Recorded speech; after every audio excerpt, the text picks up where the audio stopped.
Okay. Hey everyone. I have some unfortunate news today. I learned the Nicaragua program is not going to happen. I do apologize. I'm going to talk with the director of kind of academic programs abroad later today, and I'm going to ask her if there's kind of what the potential is to take a trip maybe in the summer or at another time, possibly next year. So typically I teach this class every other year, so that basically means that it's going to be a long time before I can offer it again as part of this class. That doesn't mean I can't set up something separate, and so that's something I'm definitely going to be asking about.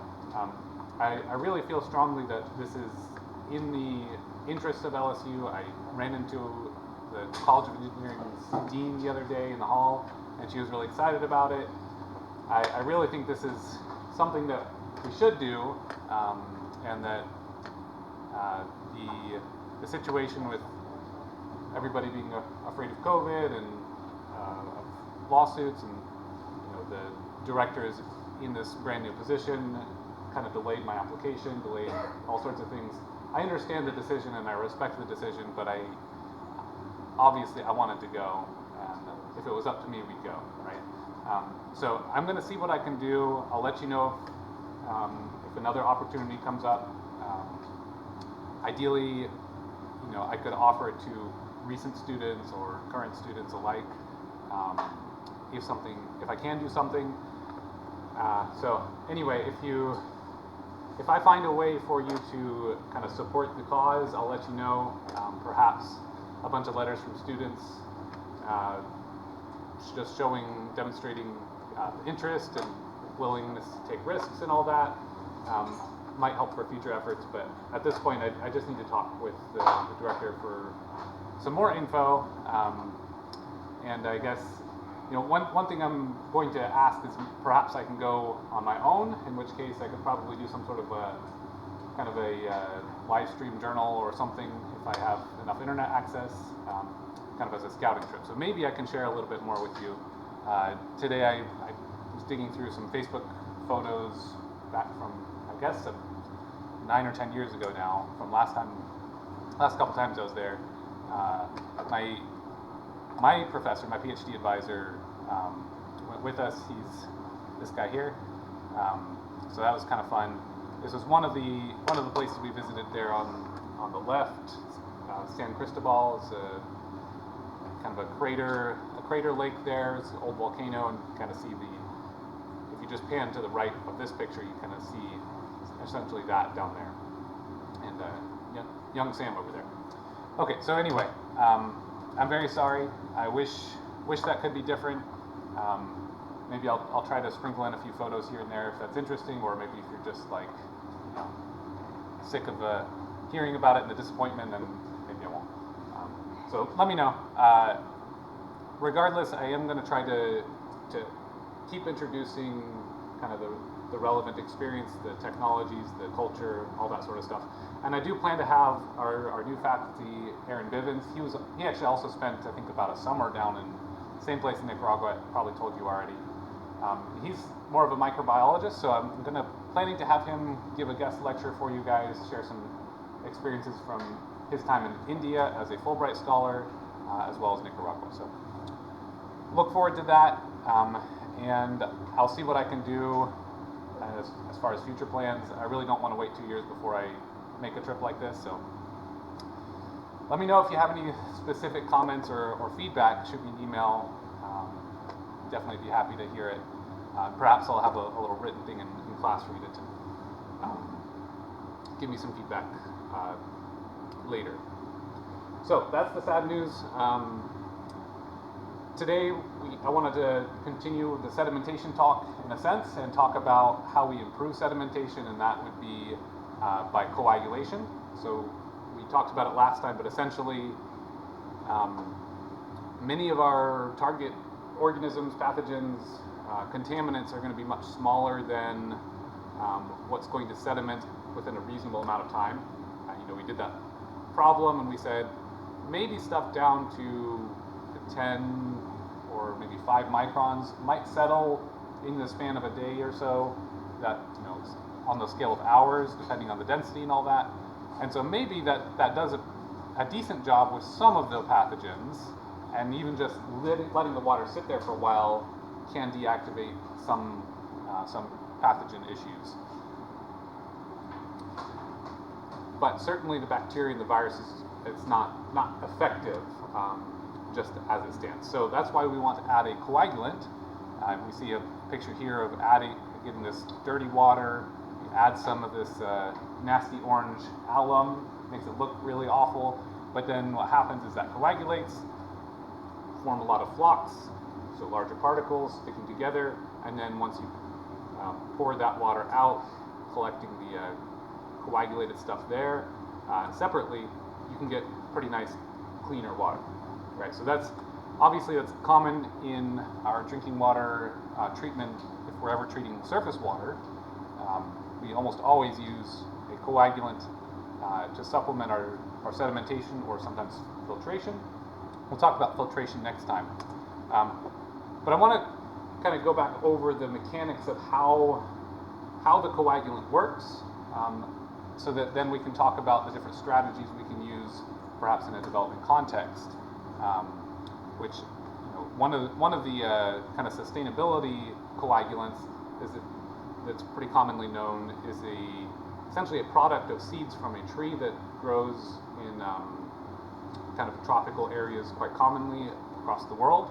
And so there's this Moringa oleifera, I think is the scientific name. That's a potential option for a lot of countries, but in order to know why, or to explore different options or perhaps new options like sustainable sources for coagulants, we have to understand how a coagulant is actually working, right? So I know some of you've seen this, but it'll be new for a few of you, and so I want to go through it again. Essentially what we care about when we talk about adding a coagulant is we care about particle stability. So if we have a particle floating in water, typically most particles will end up with a negative surface charge. A few reasons for this, get into that in more detail in my graduate class, but essentially most particles given carboxylic groups and other organic moieties that are associated with organic matter of pretty much any sort, maybe it's a virus, it's going to have some carboxylic groups and some other groups, tends towards a negative surface charge for particles when suspended in water. So, given that, if you have two particles, and typically they both have negative surface charges, there's going to be some electrostatic repulsion. And that would act to stabilize them against each other, meaning there's some force acting to repel them from one another so they don't stick together. There are other forces involved.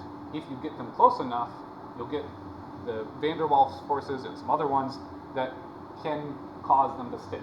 And that's sort of like how a gecko climbs a very clean glass wall or glass window, is that van der Waals forces essentially reduces the distance, and so it is able to make use of these attractive forces that would normally bring them together, but it's just at a very short range. So, you know, you can think about having magnets. Once you get really close, it sticks a lot harder. But if they're farther apart, it's only a tiny bit of a force. We're dealing with attraction and repulsion forces that are a lot like that. Okay, so in order to understand this kind of really the dynamics of how this surface charge repulsion works, we have to understand a concept called the electrical double layer. So when we have a surface, it's got that negative charge, it's going to attract these positive ions. So in our typical water, it could be seawater, could be fresh water, you're going to have some ions. If nothing else, you have H plus and OH minus, right? You're always going to have those, but almost always you'll probably have some sodium, probably have some chloride. Even if it's very dilute, not much of them, there's going to be some around. There's going to be some other ions, unless you're really dealing with a super pure water. So some cations, some positively charged ions, are going to come and attract to the surface pretty strongly, form a bit of a layer. So that's the first layer, and then the double layer, or the second layer, would be the fact that that's going to attract some ions as well. Now, each time you're adding a layer here, these are not covalently bonded. They're not bonded in any way. They're just attracted, right? So we're not forming like a sodium chloride salt that's too soluble, that'll just dissolve again, right? So we're not forming a solid here. We don't have bonds here. We just have some attraction. So when we come to that surface, there's a lot of atoms just diffusing, a lot of random motion, and so it really starts getting disrupted. You can kind of see from this little diagram, it's not a perfect layer. And so you don't get much organization beyond that second layer. And so we call this the double layer. And we can measure that distance and say, maybe that's the length out from the surface into solution. And that's going to depend a lot on how many ions are in solution. So if we have a whole lot of positive charges and negative charges everywhere, and they're all crowding about, it's going to push that layer shorter because that osmotic pressure, so osmosis says we want a gradient of charge or of ionic species. That osmotic pressure would normally pull the ions away from the surface to try to make everything in the solution be approximately the same charge or approximately the same concentration. But so that means if you have the reverse, if you have lots and lots of ions everywhere, it's going to push that and compress it. So there's essentially a couple of dynamics going on there where this distance can be increased or decreased if you have a dilute solution or a saline solution, or a highly concentrated, lots of electrolytes in solution. Okay, so that's kind of the basic premise of how and why particles are stabilized against each other in terms of kind of the ionic strength, the presence of charged species in solution. And we can see then what kind of effect that has on coagulation dynamics. So a few graphs here to demonstrate that, and we'll take a look at the larger one first. This is essentially residual turbidity. So we've got murky water, kind of like that picture right here. We've got a bunch of turbidity there. It's murky, and we want to see how well a treatment is going to work. So then we're testing that against a few cations. So we can take a look at adding sodium, so Na+, and this is probably with some anion. So really, this is probably sodium with chloride. But just as a kind of the example, just changing the cation only, essentially we can draw the graph like this, where we have 100% turbidity. The turbidity hasn't changed at all until we reach a certain point for these different species. So if we think of sodium first, we have 100% of the turbidity, no destabilization. All the particles are still repelling from each other. They're fine, they're happy, all the way out until we have a dose in milligrams per liter of 10,000 milligrams of sodium per liter. So 10 grams per liter, that would be between brackish and seawater, essentially. So typical seawater has a salt concentration, if we're to describe it in mass, somewhere around 25 to 30 grams per liter. Okay, so if we're just using sodium, well, you have to get out probably just a little past Lake Pontchartrain, which is around somewhere between 5 and 10 grams per liter most of the time. After that, you're starting to get the destabilization, and then you're starting to get a lot more sedimentation, right? And of course, that's if all of the salinity was from sodium. Okay, so in fact, when water hits Lake Pontchartrain, that process is already starting because there's some other stuff, as we'll see. But just to kind of contextualize that a little bit, if all the salt was sodium, you have to go kind of through Lake Pontchartrain before you start getting all that sedimentation. And you can see, once you hit kind of this sweet spot, it drops off very quickly, and actually, technically, that's before 10,000, right? So it's maybe 8,000 to 9,000, you'll start getting that. So if you take calcium then, which has a 2+ charge, so the real important part here is this is the 2+, that makes a big difference in how much you need. It's not just because, there's different molecular weights and all that. The other thing is, if you have one ion, occupies about the same amount of space, but if you have two charges there, so you have plus plus, that's going to essentially shrink the entire double layer because it's occupying more, it's accounting for more charge. So you need fewer of these, and that creates more space for the ions to fit in close to the surface. So when you have a 2+ or a 3+, you're really condensing the amount of actual ions you need in that space because they're taking 3 or 2 instead of just 1. So that's why we see here 100 milligrams per liter. So that's what, 2 logs difference. So that's 100 times lower amount than the sodium. And then likewise, aluminum with 3+ is just 10 milligrams per liter. Okay, so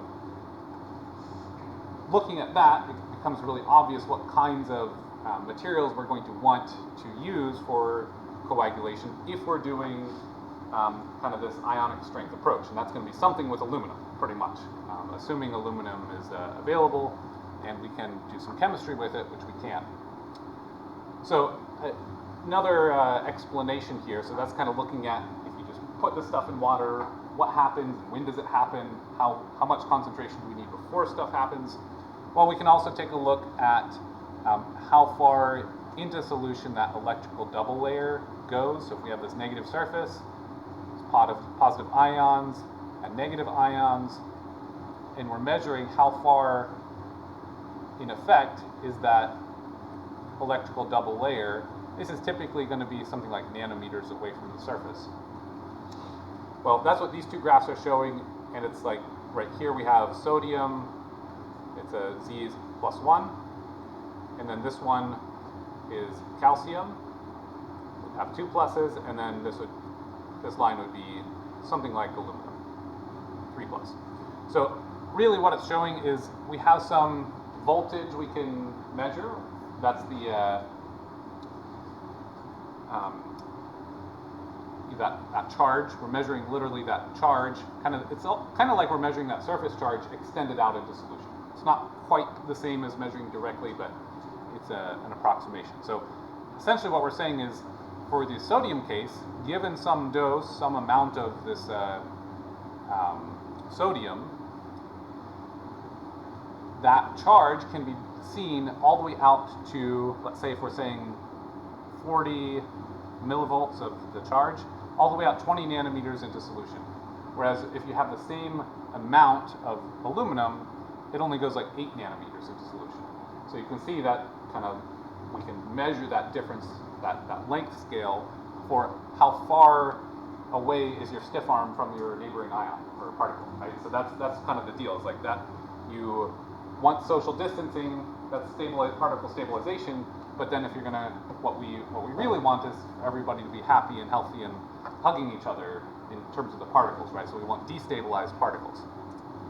So just a quick look at that. Not really going to go through the example here I have, but essentially, like I said, we can describe a particle with that charge, and then if we're taking this electrolyte approach, then what we're really concerned about is the ionic strength.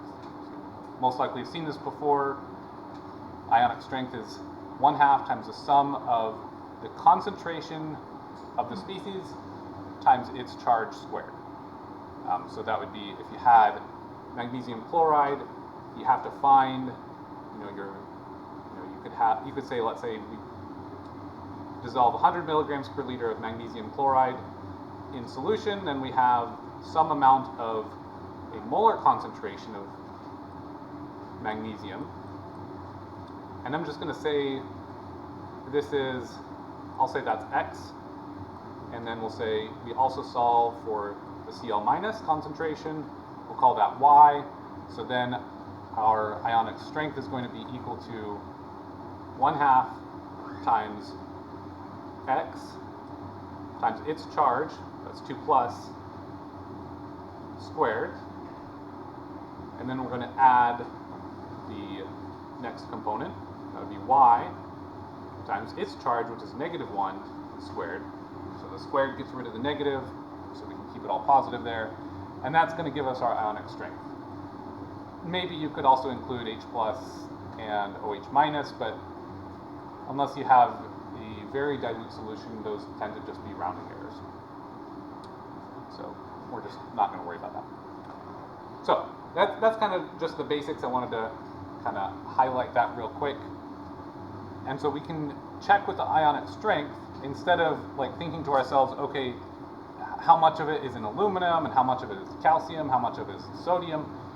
Well, this is a way we can get all of that information on one page and just do kind of our dosing calculations based on one number. So it's a handy tool, and that's what we would need in that case. Okay, so that's essentially one way of causing particles to stick together. I intended to add another one here, or to describe another one. And what I'll do is I'll really talk more about it next time when we talk about the Moringa oleifera. And that is essentially particle-particle bridging. So we can add polymers. If we have one particle here, and it's negatively charged, and another particle, it's got a negative charge. Well, if we add some sort of a sticky polymer, then we can potentially bridge different particles together. So if we have some sort of polymer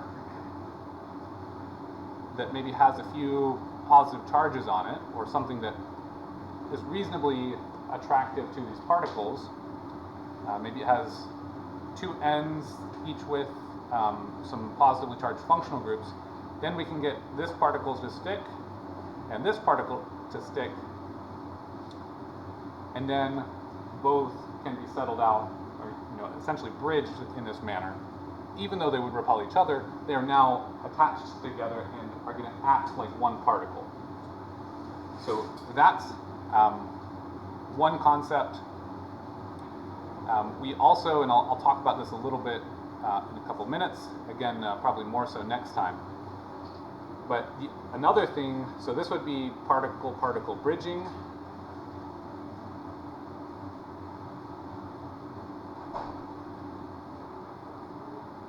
I do apologize, I was a little distracted with the news this morning, so I'm not quite as organized as I would have liked for this topic. So particle-particle bridging and also precipitation. So if we add a coagulant, we'll go over this in a minute, that then can form a solid. One thing we can do is as particles start to precipitate, so we are creating solids in solution, usually what will happen is they'll start growing around some particle or object that's already in the water. And so whether that's the surface of your chamber or that's some particle that's floating around in water, that's usually where the solid formation begins, and you have precipitation at that spot. And so if we do either of those, we really can have a cascading effect where we get a larger particle that's going to then have an easier time to grab other particles and essentially do like the little mob game you played as kids where you like hold hands and like go around and try to attack somebody else in this one big mob, right? That's kind of the plan there for the particles to flocculate in that manner. Okay, so each of those are possibilities. Essentially, that's three distinct coagulation strategies. Just simply ionic strength, we have adding some sort of a sticky bridging polymer, and the precipitation. Oftentimes we'll do two, if not three of those all at once and just have all the bases covered that way. So, more on that later, but if we go from there, we may want to understand, okay, how is the flocculation going to happen? Well, that's kind of the next step. You want to give the particles some time and some gentle mixing to collide and not be torn back apart.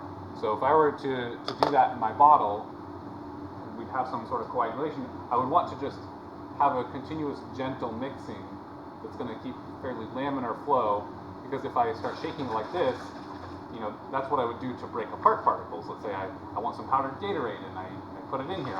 I shake it vigorously so that all the particles are being broken apart by all the shear forces and stuff.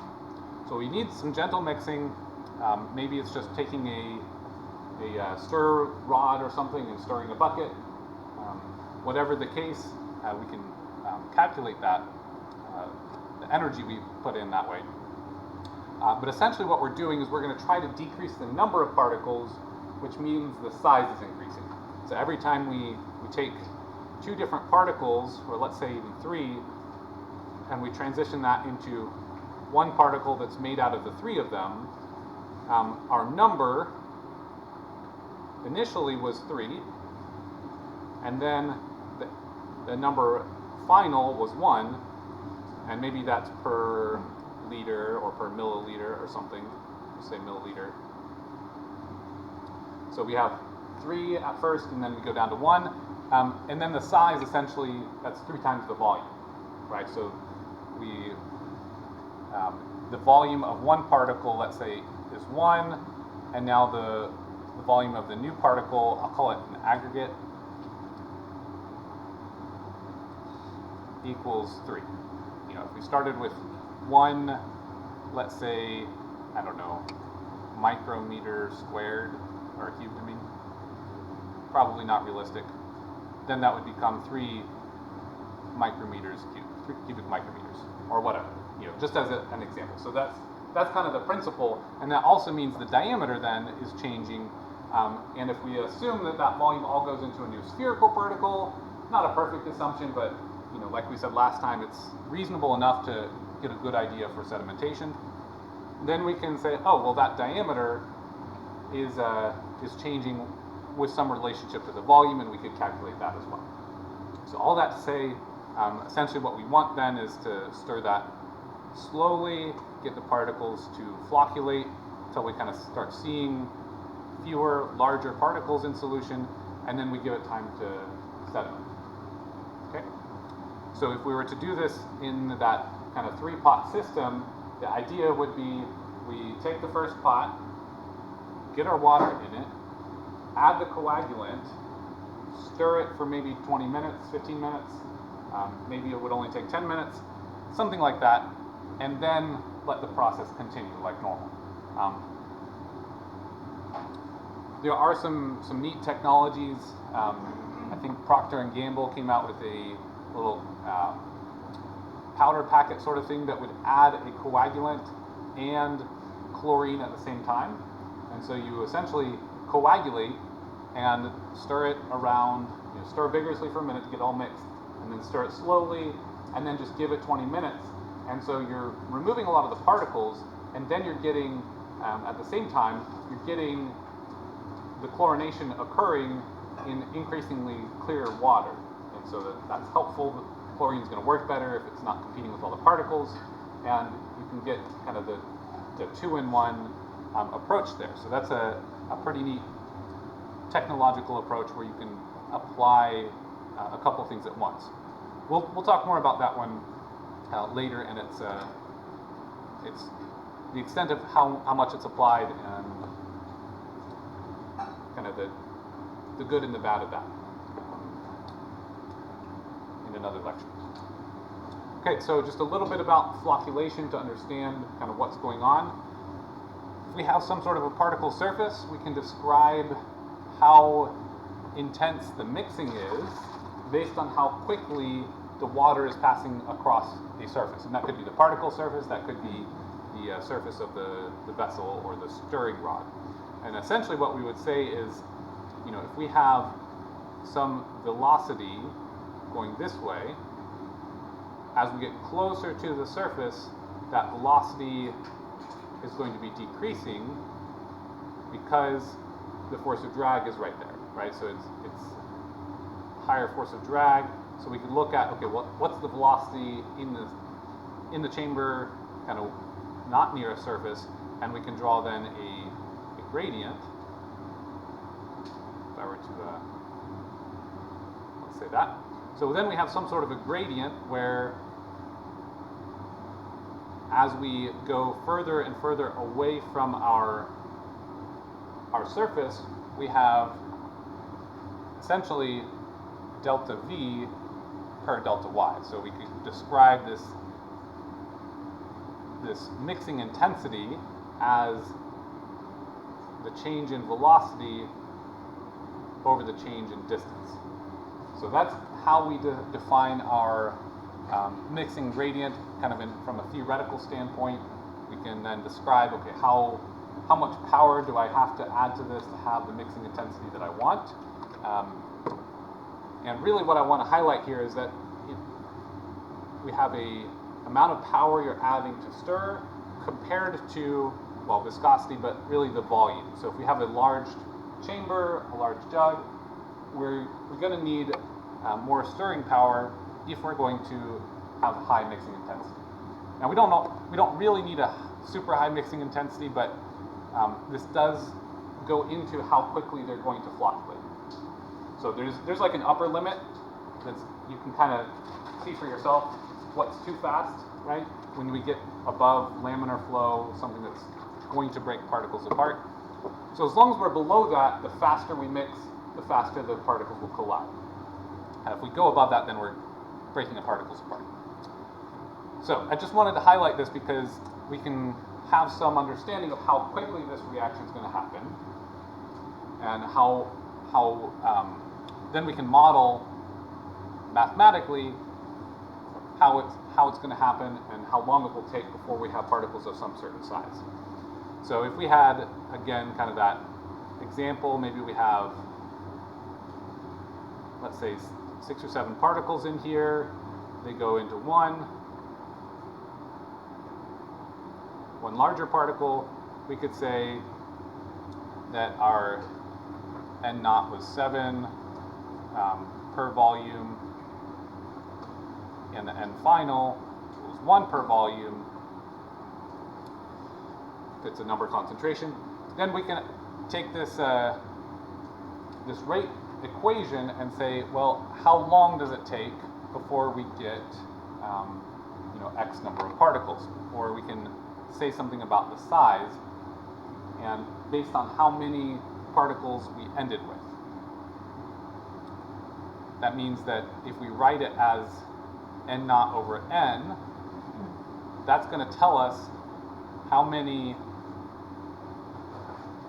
of the initial particles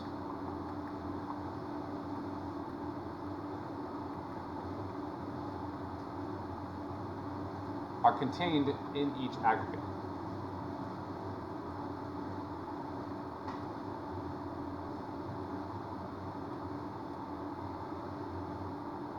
Okay, so that's pretty handy if we want to take a mathematical approach, and that's usually fairly useful to do, but also usually not very practical in the sense of, how am I going to know what's going to happen in this particular water? So that brings us to what we would normally do for a little bit more of a practical, quick test to see how well a coagulant is doing. And really this is more about how quickly it's going to happen, the flocculation, whereas a jar test is kind of how effective a coagulant is. So you've probably seen this before. I'll get some slides to talk about it next time. But essentially, what we'll do is we'll dose several different jars, same water that we're using, each stirred and having a different dose of our coagulant, and we're going to identify which dose of coagulant works best. So this is something you can do in a day without calculations to just determine, okay, this is the optimum stuff. So this actually happens, we do this all the time with water treatment systems. You could do this in a development context as well. Just bring your coagulant, maybe you have a few to try, say, okay, well, sometimes it's going to take more or less given the conditions of the water, and we don't know. We're not going to be able to calculate it all out and do all the geochemistry required to understand when and how exactly are things going to precipitate. So we tend towards this jar test, try a couple pHs, try our coagulant doses, all of that, and capture it right then and there in a way that's not mathematically or knowledge heavy to implement. Okay, so just a last note on kind of the governing equations of flocculation. Probably not going to really need to do this. I'm just kind of showing it because we have that mixing intensity. The rate constant for particle collisions relies on that mixing intensity. We have some sort of collision efficiency that's related to how well we destabilize the particles. So if our coagulant is working great, or if we made it super, super salty, for example, we expect that factor to be 1. So that would be perfect destabilization. All particles, when they meet, they're going to stick together. So that's one factor. How quickly the system is stirring is another factor. And then the last one is essentially what volume in our piece of water is occupied by particles. So it's sort of like a probability of like one meeting the next. What portion of the volume that we're looking at is actually occupied by flocks. Okay, so this gives us a relationship with the size of the particles and the number of the particles.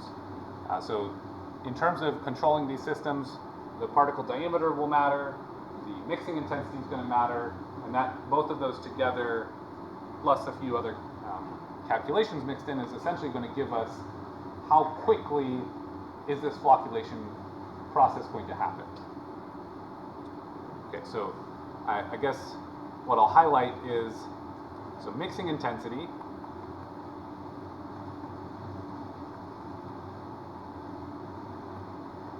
and that has to do with volume and stirring power mostly.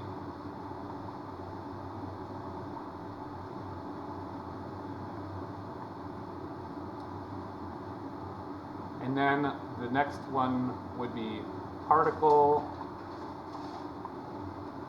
size, along with really how many particles are there, right? So particle concentration.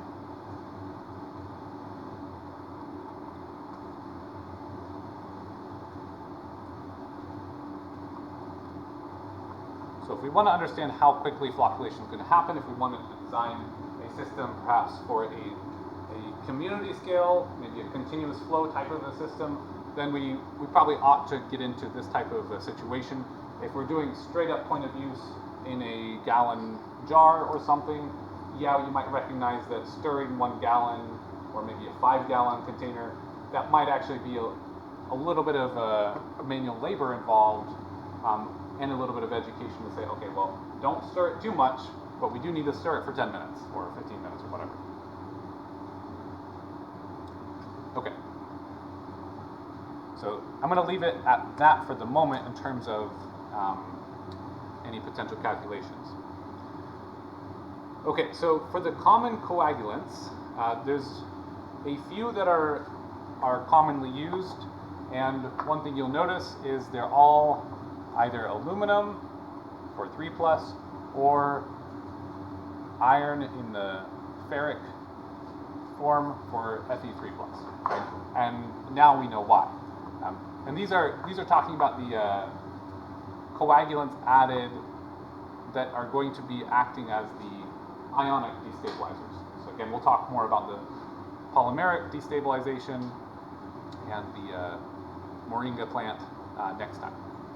So for alum, it's simply aluminum sulfate. And you might be thinking to yourself, okay, we're adding aluminum and sulfate to the water.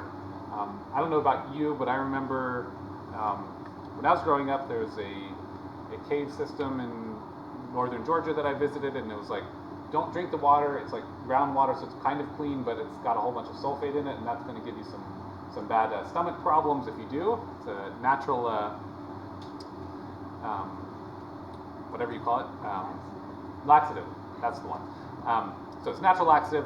Probably don't want a whole lot of that in my water, so let's not add too much of that, please, right?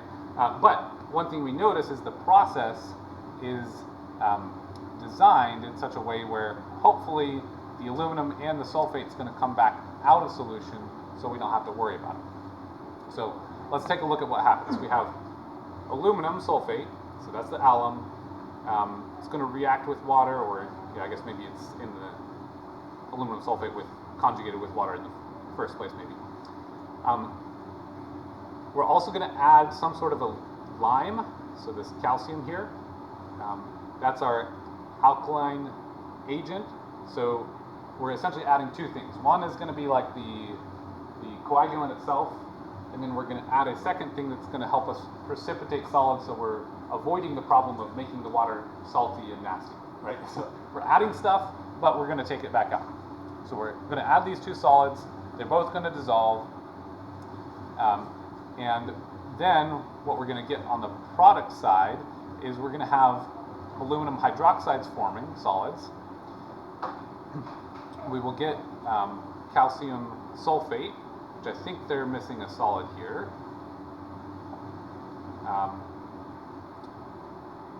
Water and CO2. That's going to be kind of the products there. And I'll have to double check, but I think calcium sulfate would end up precipitating out, or at least a portion of it will. Ferric sulfate is a lot similar, a lot like that. So we have Fe2, SO4, combined with some water. Again, we're adding that kind of lime type agent, and we're going to get iron hydroxides forming as solids, getting the calcium sulfate again, and water and CO2 added. Okay. Ferric chloride, same sort of deal. We probably don't have to worry about chloride so much.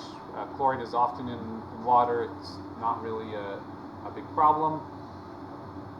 But we're going to essentially do the same thing, because the iron and the aluminum tend to react pretty well with OH minus. So if we add that, make sure it's basic enough, we get the pH right, and we have plenty of this lime type agent to add.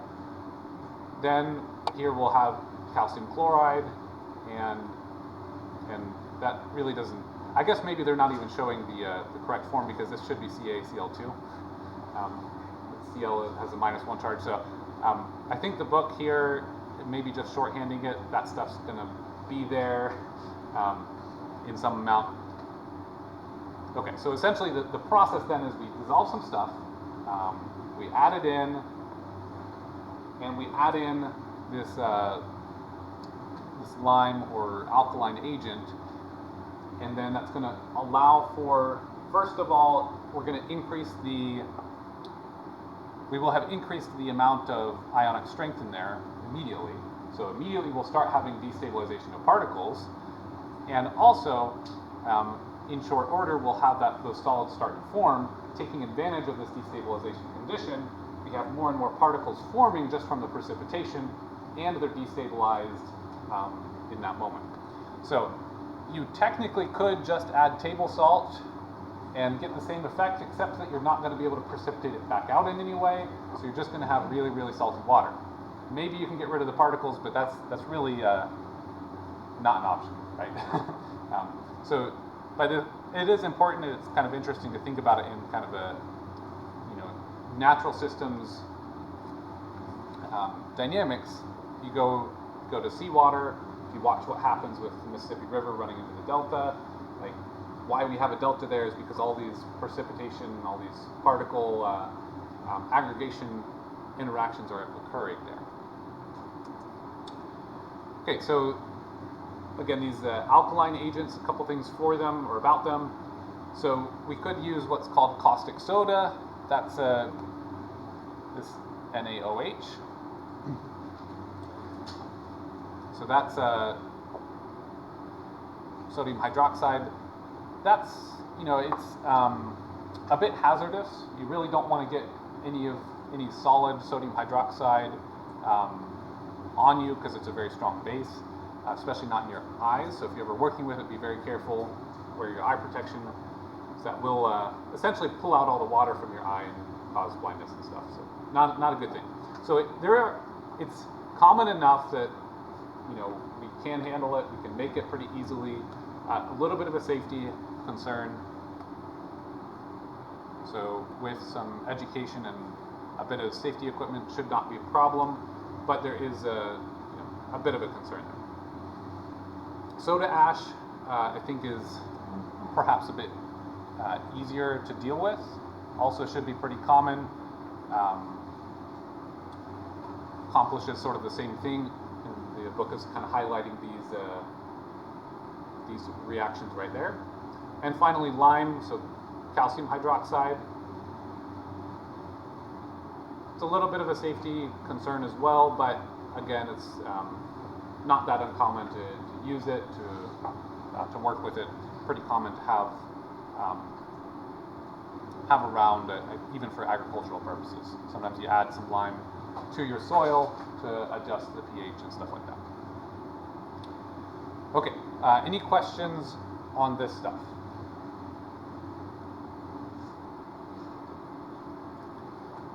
Okay, so where we'll go next is a bit more about the jar tests and polymer-based coagulants. But before we leave the topic of these kind of inorganic or these mineral-based things, maybe you've heard that aluminum is bad for you. So maybe you're thinking to yourself, well, some of this aluminum is probably going to stay dissolved in solution, and I don't know if that's good to drink. Like, what's up with that, right? So there's an article I came across a few years ago. Are you still cooking with aluminum foil? You want to read this. Okay, so and I pulled out a clip. I'll bring up the article in a second. But one of the highlights here is they say, according to the World Health Organization, human bodies are capable of properly releasing small amounts of aluminum efficiently. So it's considered safe to ingest 40 milligrams per kilogram, and for copy editing here, they should have a space there. Kilogram of body weight of aluminum per day. Unfortunately, most people are ingesting more than this. So this is kind of, I found this to be a little humorous. I came across it about 5 years ago, and at the time I was still kind of occasionally on Facebook, really have not been since a few years ago. So I made, when Facebook had the notes, right, I made a note about this because I just found it too humorous to pass up. So let's first go take a look at that article itself. So the old link was broken, but I ended up finding the original link here. So it's pretty short. It's like, cooking with aluminum foil is fast, convenient, makes cleanup a cinch, but it's not without health risks. And it's like a lot has changed since aluminum arrived in 1910 after the aluminum foil plant from that person.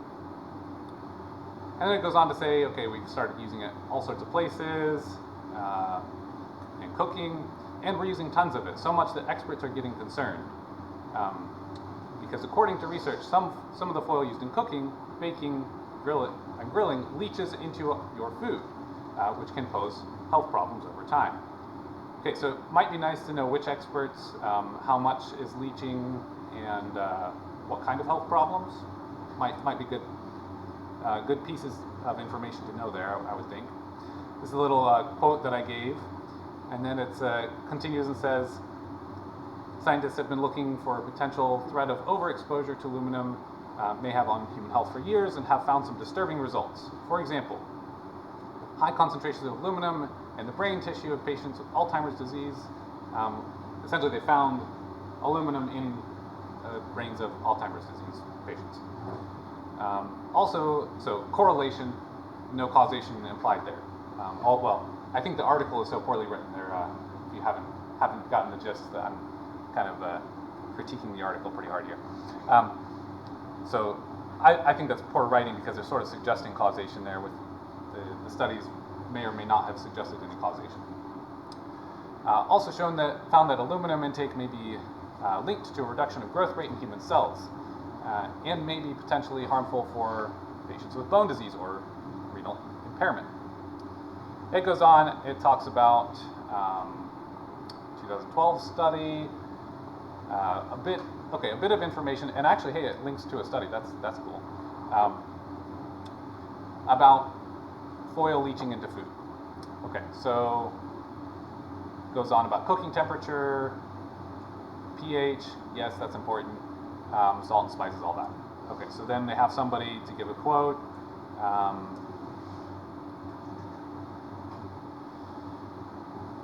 Okay, so essentially they're sort of like fear-mongering about aluminum foil, right?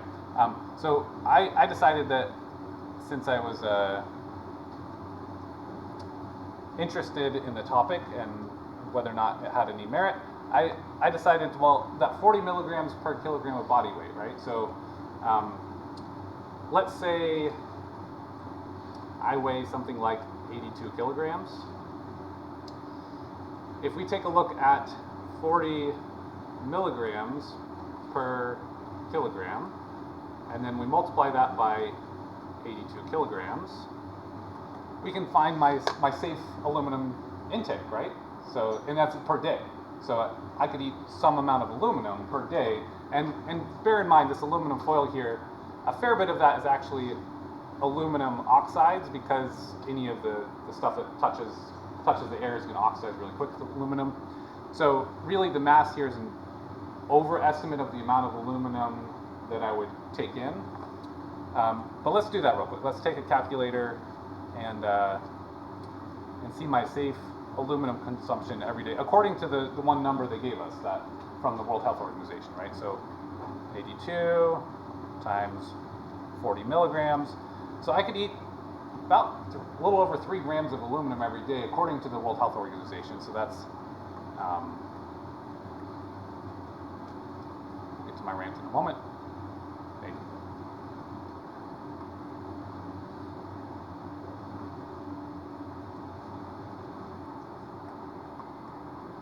Okay, so I can eat 3.2 grams per day. And, you know, I don't know if you've ever felt aluminum foil, but it's fairly light, right? You can take a little bit of it. You can probably take like a 1 foot by 1 foot sheet and weigh it. Maybe I'll bring some in next time. But I think I looked up a number at some point, and it's something like about, you know, 3 grams of aluminum would be maybe half of a 1 square foot sheet of aluminum foil. So as long as I'm not eating more than half of the foil that I'm using to reheat my pizza or whatever, I should be safe, right? And so I don't know, I just had a good laugh when I wrote this little thing. So let's say I weigh 180, it's probably more 185. So 81 kilograms, according to the World Health Organization number cited in the article, I can safely consume that much aluminum per day. So 3,200 milligrams each and every day. All right, so now let's say I cook with some foil, I use 1 square foot. How much does that weigh? Quick Google search, estimated 1 square foot is 0.04 grams, which is 40 milligrams. So I can safely eat 81 square inches of foil each day. Okay, so now let's keep in mind there are 144 square inches of foil per square foot. So let's think about that. If I use a square foot of aluminum foil to cook or reheat, say, a potato, then I could safely eat half of that foil with my meal. Keep in mind that if you're a smaller person, you should make sure to, you know, act accordingly and don't eat quite as much. So should you stop cooking with aluminum foil? It seems the general consensus is that we should, at the very least, cut way back. Yes, I will cut way back on how many inches of aluminum foil I eat, and I think I will be fine, at least according to the only real data source that they provided. And I concluded with a little rant about bad article writing and fear-mongering, and, you know, this is completely and entirely trivial, but how much of the news is, you know, doing whatever it feels like, and, you know, that just seems to me pretty silly. So anyway, I wanted to end with kind of a funny rant, slightly more positive or at least humorous note for today. Out a bit again early. Let's actually do a Kahoot before we go, and we can laugh about that article.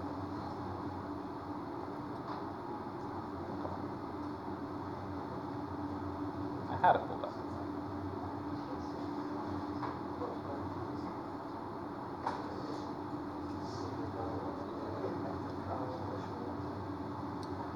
Had any of you guys been concerned about aluminum, by the way?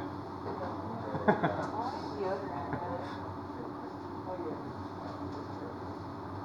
that apply to like you use deodorant with aluminum? Is that Yeah. the same concept? So there is, some question about like, and use your 8 and 9 numbers here, please. Just a quick attendance. So yeah, I've heard that about exposure to aluminum for deodorant stuff. What I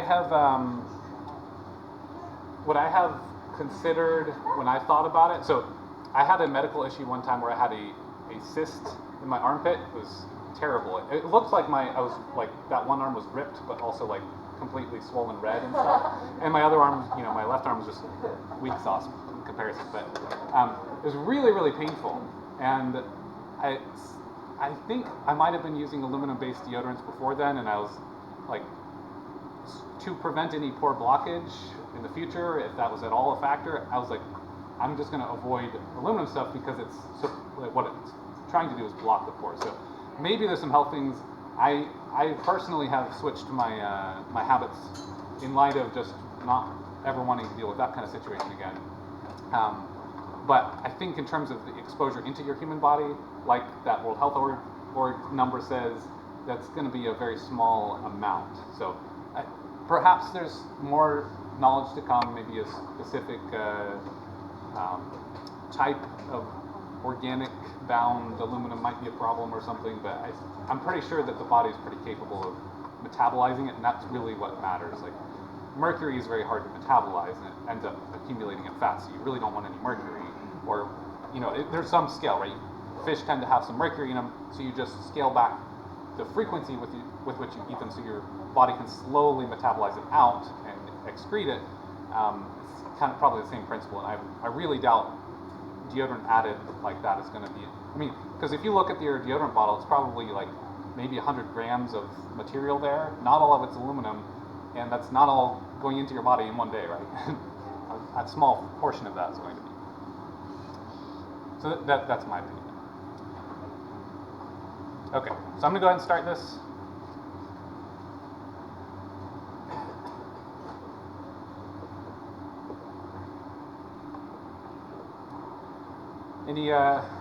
Any topic requests or funny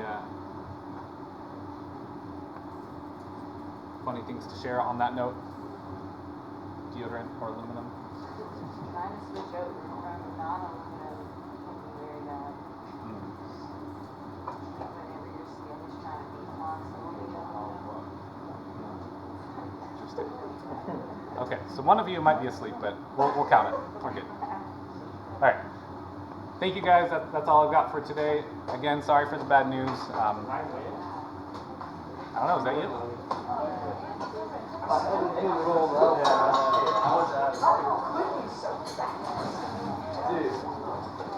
Next time I'll change the winner to the huh?